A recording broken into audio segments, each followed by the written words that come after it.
Алла тағала сізбенше күніге бізге күніге хат жібереді. Еш болмағанда ше, біреуге айтпай қойыңыз, өзіңізге күніге бір мезгіл айтыңызшы.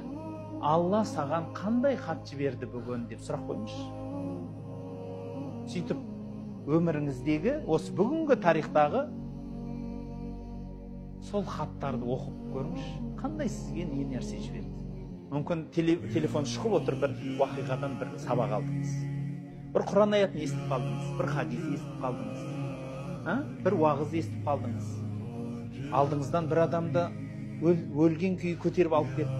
Бір адам ауырып құлады. Сабақ қой, бұның барлығы сізге, бізге сабақ. Өйткені бір адам өлді, оны сіз көруіңізге де болады, көрмеуіңізге де болады. Алла тағала сізге көрсетпеймін десе көрсетпейтін еді. Қанша адам көрмеді ғой оның өлгенін, бірақ сіз көрдіңіз. Неге көрсетті сізге? Ойланбадыңыз ба?